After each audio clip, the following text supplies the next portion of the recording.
समांतर चतुर्भुज, समांतर जिसके नाम से ही पता लग रहा है आपको, जिसकी आमने सामने की भुजाएं समांतर होगी, ठीक है, ये भुजा इसके समांतर और ये भुजा इसके समांतर। अब समांतर रेखाएं उन्हें कहते हैं, समांतर रेखाएं वे कहलाती है भाई, समांतर रेखाएं वे कहलाएगी जो एक दूसरे को कभी भी नहीं काटती, ठीक है। मान लो कि हमने दो, ये रेखा और ये रेखा, दोनों को ऐसे अगर हम चलाते हैं तो कहीं तक भी लेके जाए ये चलती रहेगी, चाहे इधर लेके जाए चाहे इधर लेके जाए, ये कभी भी एक दूसरे को नहीं काटेगी। तो ये हमारी समांतर रेखा कहलाती है। तो ये इसके समांतर है, ये भी एक दूसरे को कभी नहीं काटेगी, ये इसके समांतर है। यहां तक बात समझ में आई समांतर रेखाओं के बारे में। तो समांतर रेखाओं से बनी एक क्लोज आकृति चार भुजाओं से, तो वो एक समांतर चतुर्भुज का रूप ले लेती है भाई, ठीक है। समांतर चतुर्भुज और आयत में सिर्फ इतना ही अंतर है, समांतर चतुर्भुज और आयत में सिर्फ इतना ही अंतर है कि समांतर चतुर्भुज का प्रत्येक कोण 90 डिग्री नहीं होता है और आयत का प्रत्येक कोण 90 डिग्री हमारा होता है, ठीक है भाई। यहां तक कोई दिक्कत?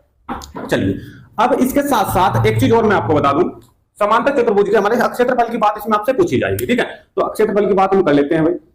अक्षेत्रफल, समांतर चतुर्भुज का अक्षेत्रफल आपसे पूछा जाएगा, ठीक है। तो अक्षेत्रफल क्या होता है हमारा? आधार गुना ऊंचाई। क्या होता है? आधार गुना ऊंचाई। अब देखो ये तो हमारी एक तिरछी रेखा है, ठीक है, समांतर रेखा एक तिरछी है तो ये ऊंचाई तो होनी चाहिए, ठीक है। इस प्रकार की रेखा को हम ऊंचाई नहीं कहेंगे। और लेकिन यहां से जब हम इसके एक शीर्ष अगर हम लंब डालते हैं ना भाई, एक शीर्ष अगर हम लंब डालते हैं, या फिर ये नहीं लेना चाहते तो ये ले सकते हो इधर से, तो ये इसकी ऊंचाई कहलाती है, ये इसकी ऊंचाई कहलाती है, ये इसकी हाइट कहलाती है, ठीक है। और ये इसका आधार आप सभी को पता है, ये इसका आधार हो चुका, ठीक है।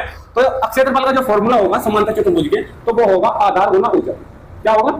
आधार गुना ऊंचाई, ठीक है। ये चीज आपको ध्यान रखनी है, समांतर चतुर्भुज का जो क्षेत्रफल होगा वो होगा आधार गुना ऊंचाई।